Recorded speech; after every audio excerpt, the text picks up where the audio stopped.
little bit of the team in action. So firstly, I'd like to introduce Lucy and Kate Macgregor, 2/3 of the match race girls and current world champions. Not only selected for 2012 with fellow crew member Annie Lush, but these girls are the first sailing sisters to ever compete at the Olympics.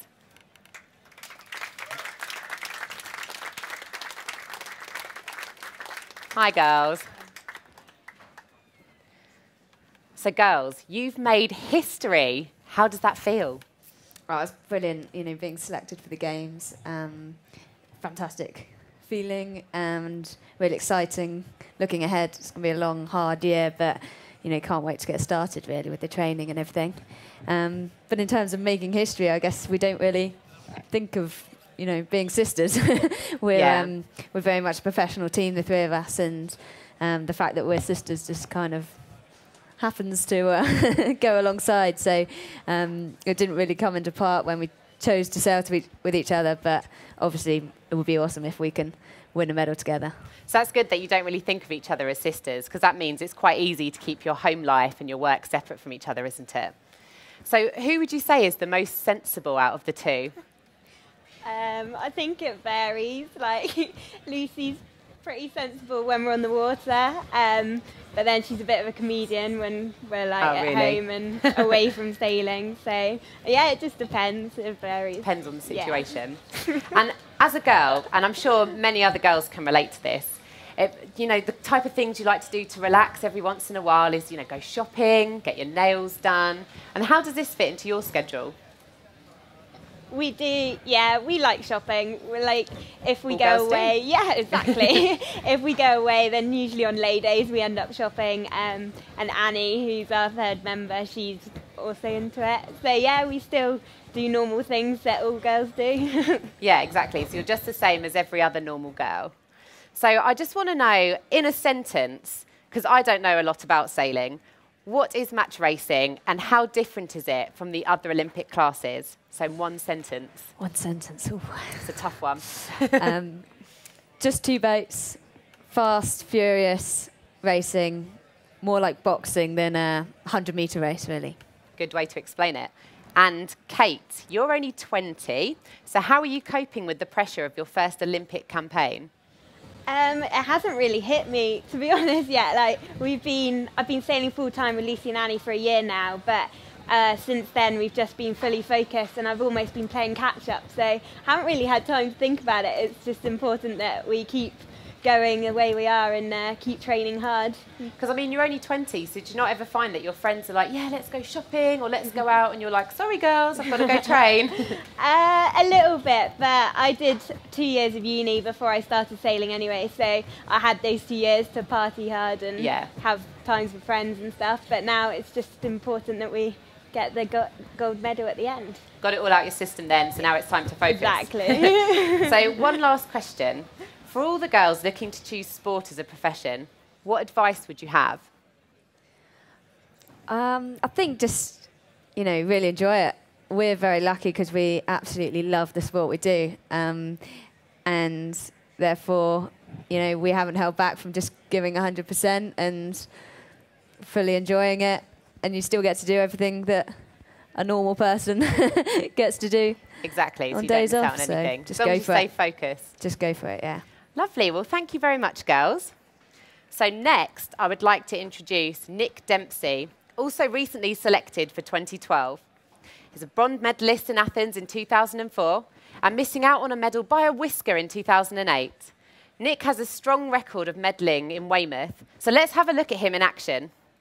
Nick Dempsey. Hi, Nick. Come have a seat. So after watching that video, wow, windsurfing looks exhausting. Now, I've been told that windsurfers are some of the fittest athletes at the Games. Is this true, and why? I'm not sure about the fittest at the Games, but it's certainly is hard work. You know, we train very hard. It's a very aerobic sport, especially in the light winds. And in the stronger winds, it's very, the sail's very loaded, so it's pretty hard. But yeah, we're training pretty hard. What kind of things do you do to train for it? Currently, I have 8 sessions a week in the gym, 4 strength sessions. Wow. Focusing on power development and 4 aerobic sessions, ranging from kind of a medium intensity 90-minute, say on a bike or a row machine, down to some sprint intervals depending on the time of year, and then we do our maybe currently only 3 on the water sessions, just kind of ticking over with the sailing. But yeah, it's intense. A lot of gym sessions, yeah, I bet. And how are you feeling ahead of 2012? I mean, you out of everyone in this team probably has the most determination to medal on home waters. I'm pretty determined to medal. This is the London Games is a once in a lifetime. It's it's the Olympic Games. I feel like I'm coming to the kind of the pinnacle of my career, and I think this time I have a good chance of winning. And yeah, determined as ever and training hard. Good. And I just want to say, congratulations. I hear that you're an expectant dad for the 2nd time. So how do you cope with the pressure of an Olympic campaign and being a dad? Yeah, it's hard. I bet. As many people know, being a parent is not easy. I think that I'm very lucky in having a very understanding wife. She does the majority of looking after Thomas. And yeah, another one is just going to make life a little bit harder, a little bit more stressful. Not overly excited about the first 6 months. I have actually booked myself into the hotel for the first 3 months. Oh no! But yeah, it's hard, isn't it? Everybody has to deal with it, and yeah, we do our best at being a good parent and being a dedicated, selfish sportsman. So, talking of your lovely wife, now Nick is married to double Olympic gold medalist Sarah Ayton. So I just wanted to know, the big question we all want to know, is Thomas going to be the next big windsurfer or an Olympic champion sailor like his mum? I was hoping on tennis, actually. Or golf. Something totally different, moving away from it all. Yeah, I'd like to do something different by then. Yeah. Oh, lovely. Gives you a bit of bonding time with him, doing something different. Brilliant. Well, thanks very much, Nick. You. So, moving on to Paul Goodison, a defending Olympic champion. Oh. Paul. That's me. I was waiting for some video or something. Hi, Paul. Hello. So, Paul, I know we're here to talk about sailing, but I hear you're a huge football fan and have your own seat in the director's box at Sheffield United. So why sailing and not football? I was never good enough at football, unfortunately. That's not what I've heard. Love to have a seat at the director's box, but they only invite me for the big matches. But unfortunately, being as we're in League One, there's not many of those floating around, so I've not been watching much football this year. Oh, no. So I had a good scenario for you here. So Sheffield United, they're 1 goal away from winning the Champions League. That's never going to happen. But say if they were. Go with it. Say if they were. If you could pick from scoring that winning goal for your amazing football team or getting a medal at the Olympics, what would you pick? Obviously a medal at the Olympics, but as I've already got one of those, it probably wouldn't be too bad to score the winning goal for Sheffield United, but that's probably not going to happen. Obviously, it's not going to happen. We can all keep our fingers crossed. So as a defending champion, the pressure must be on. How do you handle it? I think the pressure's on all of us. I think whether you're a defending champion or you've not medalled before, we all want to do our very best at the game. So I think all the pressure comes from internally, and it's just all about delivering your best performance on the day, and hopefully that'll be good enough for a gold medal. So what kind of things do you do to let loose? You know, do you occasionally have a drink or two? Are Olympic sailors allowed to have fun, or is it work, work, work? I think we only have a drink once every 4 years when we've all won at the games. But I can't imagine sailing on a hangover to be very fun. It's actually not a bad way to clear the head really? When you're out at the water with a breeze in your hair. But no, apart from that, we do quite a lot of windsurfing, kite surfing, generally having fun. I've just recently taken up golf. Which seems to frustrate the hell out of me. Oh, really? It's good to focus on something different. But yeah, just get away from the sailing and let your hair down is always a good option. Yeah.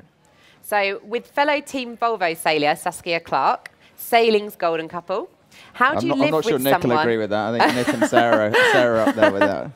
How do you live with someone who's as competitive and driven as yourself?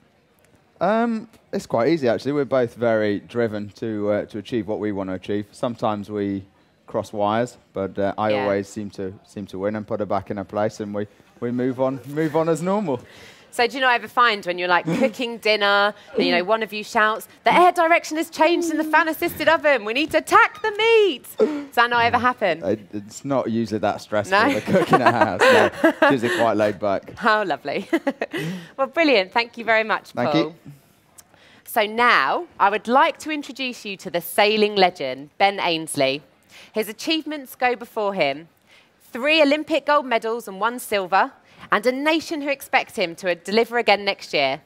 Let's see what some other sporting greats have to say about him. So Ben Ainslie.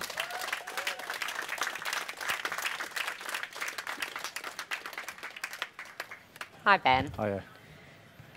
So, now campaigning for his 5th Olympic Games and 4th consecutive gold medal, we've just heard some humbling words. How do you cope with the pressure, expectations, and the comparison to Nelson? Yeah, I'm not sure videos like that help so much, but yeah, it's, as Paul said, there's a lot of pressure on everybody. It doesn't really make any difference if it's your 5th Olympics or your 1st. We all desperately want to do as well as we can. You know, when you're going training for something like the Olympics, it's a lifetime of work. Certainly with this Olympic cycle, 4 years' work. And so you want to make it all worthwhile, and we'll all be doing absolutely everything we can to make sure that's the case. So do you still get just as excited for this campaign as you did to your 1st Olympic campaign? It's very different. I'd like to say I'm older and wiser. I'm just older, I think. But yeah, absolutely. This Olympics at home in London, it's such a huge opportunity for everyone, whether you're racing or just going to watch. It's going to be an incredible occasion. And so we're all, I think, you know, there's an extra push and extra excitement about racing for us and sailing on home waters down in Weymouth and Portland. Yeah, I bet. And what do you think it's going to be like for all those people that aren't competing? Because obviously it's in London, it's in our turf. I don't know if many people remember the Euro '96 football championship and a real sort of carnival atmosphere that surrounded London. And I think if we can get that sort of atmosphere going, it'll be really be an incredible summer. I think we will, definitely. Yeah. Definitely we'll have that atmosphere. So you do fin sailing, and obviously I have no idea about sailing. So can you just explain to us what fin sailing is, you know, how physical it is, what it feels like when you do it? Well, the fin is the men's heavyweight class in the sailing in the Olympics, single-handed heavyweight class. So I sail on my own. The ideal body weight somewhere between 95 and 105 kilos. And yeah, it is quite a physical class. Really the physicality mainly comes in on the downwind legs when we're sailing with the wind, and the rules allow you to work the boat as hard as you like. So it's very, very physical. It's sort of akin to rowing with the sail, obviously, rather than having oars. So you're pumping the sail to try and propel the boat through the water, and in a lot of cases, the harder you do that, the faster you go. So it's a lot of effort involved. Do you not find that once you finish sailing, your body's just burning from all the physical activity you've been doing? Yeah, it's quite a nice boat because it's big enough you can sort of collapse and lie on your back and try and recover. Paul's boat's a bit smaller, so he's got to sort of make it look like he's not really that tired, which probably isn't. But for me, I can sort of lie on my front and hide away and puke up or whatever. Because how do you train for that?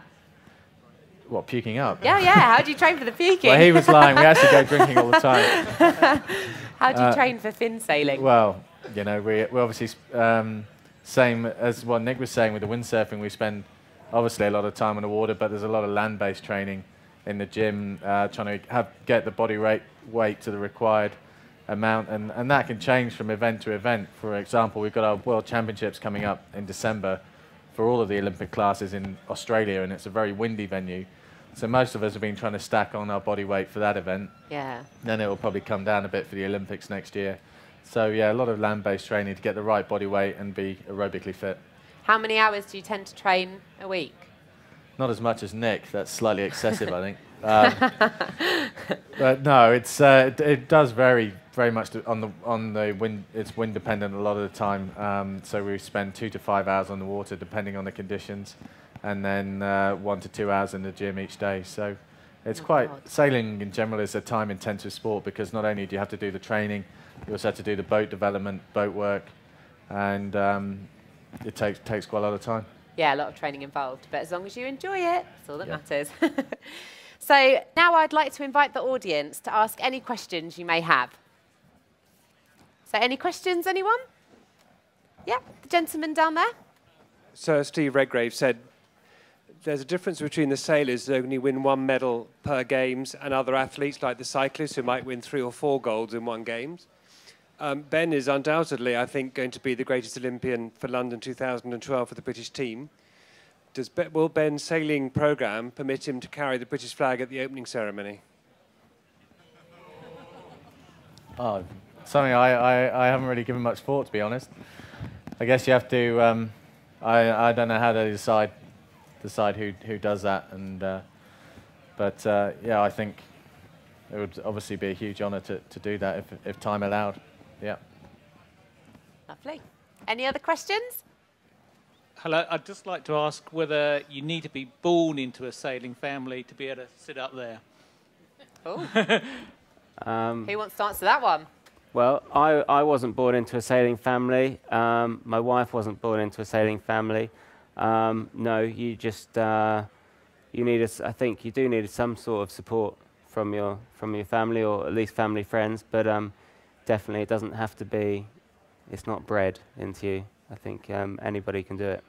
Do you reckon it's something that you need to start training at a young age to be able to be as successful as you guys are? I think it helps. I think we all started sailing at a very young age. I started windsurfing when I was 7 years old, and I was kind of on the, racing nationally when I was 12. So wow. It definitely helps. I don't really know. I've got a bit of a different opinion. Like, I sailed up until I sailed from about 4 or 5 sailing with my dad, but that was all just about having fun, going messing around in a boat and enjoying myself. My true passion was football, but I never quite made it as a footballer, and it probably wasn't until '96 when Ben came home from Atlanta with a silver medal that actually I thought maybe this is something I need to get a bit more serious about. And then I switched from almost messing about, having fun with the race, into being a bit more serious with it. So I think you can come into it a bit later, but it's good to have done some previously before you get too serious. Lovely. So did you want to ask a question in front? With sailing moving towards a kind of spectator-friendly kind of good sort of stadium racing, and the new medal race area for the games, so how do you feel about sailing going in that direction? I think it's really exciting, and there was a really great atmosphere by the medal race course, by the Noth area. During the test event this year, and a load of us went up onto the Noth and watched from where the spectator stands will be come the games next year, and it was awesome. You're looking down on the course, you felt really close to everyone racing. They could all hear everyone cheering, and there was only probably 200 people maximum sat up on the hill, but when there's going to be 4,000 ticketed seats, I think it's going to be a really awesome feel there. Hi, down here. Could you talk a little bit about your motivation?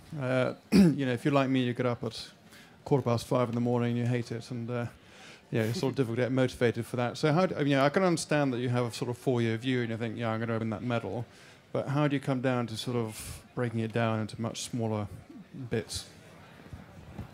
Well, it's a good point, because we, 4 years or longer out to an Olympic Games and this end goal. But you're right. So, what you tend to do is for each year you have some peak events, which whether in terms of qualification or just events that you want to be at your maximum performance for, and that will probably be 2 or 3 events a year. It's hard to do much more than that, and you then work back from that and plan up how you're going to build up to those events and be at your maximum performance. And then after that, it's important to take some time to taper down, recover, and then start building up again. So it's really, putting it into blocks of intense training to build up to the events that you really want to be performing at, and that's really the best way to make each day count. And then at the end, you've got this sort of the goal at the end, which is the Olympics, which you're hoping to ultimately be successful at. I think especially when it comes closer to the games, like it's within a year now. I think it's 80-something days, correct me if I'm wrong. But knowing that there's not much time left until you've got to perform on that day just means that every day when I wake up, I set a goal that I've got to do something that's going to put me in a better position to achieve the end goal in 9 months' time. And kind of you look at yourself when you go to bed and have I actually done anything today that's going to push me closer to the end goal? And if I have, I can sleep well. If not, then maybe I get up and do a couple of push-ups or something. Lovely. Anyone else? Oh, yep, we'll just... Oh, there's one over here, sorry. We'll come back to you. How old were you when you started sailing? Ben? Oh, Ben. I was about 3 or 4 years old, so I was one of the ones that got into it with my parents. So that's how I got into sailing, just for fun as a kid from a young age. I don't know, how old are you, Paul? Again, I was, I think, 4 years old. My little brother had just been born, so Mum couldn't sail with Dad, so I kind of got thrown in the front of the boat, and Dad told me to pull a string every now and then. Simple as that. And, well, both Kate and I grew up with a sailing family as well, so I think we were on the water long before we remember, really. Probably days old. But we started learning properly when we were about 7 or 8. Anyone else? I think this lady here wanted to ask a question. Hi, it was really following on from that, really, because I'm from a sailing family as well. And I just wondered, I mean, I grew up with starting with mirror dinghies. In fact, my dad still sails one now at 73. And I just wondered, what boats did you start with? Me and Lucy both started in mirrors as well. Oh, did you? Yeah, and then went through like 420s and then through like that. I've always been a windsurfer. Have you? Yeah. So never sailed at all? Well, limited. He tries every now and then. I started in an Enterprise, to the front of Enterprise. Oh, did you? Right, okay. Yeah. Yeah, I started in an Optimist. Oh, okay. Yep. Lovely. Thanks And very I much. started in a laser. I lasted 2 minutes, fell out, never again. Ben, am I right in saying that you're using the same boat this summer that you used in 2004? Is that correct? And if that is true, then I have quite a few friends who are always insistent on having a brand new boat most years. And I've always told them that it's pointless because it won't be as fast as the boat you know. What do you have to say about that? I think there's an element of truth in that, for sure. And yeah, my favourite boat is a boat from 2004, which I've had to look after a lot along the way, but it's still a very fast boat. But having said that, you're always trying to move the game forward, so we're trying to develop new equipment, whether it's in the boat or the mast or the sails and the whole package to move that forward. So I can't say now whether I'll use that boat next summer or not, but it's certainly a very good option to have. And yeah, you've got to have a good reason to go away from something which is tried and tested. And any you know, we always say, you know, you'd never go into an event with using equipment that's unchecked or you'd never used before in racing. So it's important that you're happy with the equipment, you know it, and then you can just concentrate on trying to race well. Anyone else? If you could give one tip to become a medal-winning sailor, what would that be? Got to give the secret away now. Waiting for your tip. Ben's won more than any of us, so I think you should answer. Oh, my God. Get your notepad out, Nick. Yeah.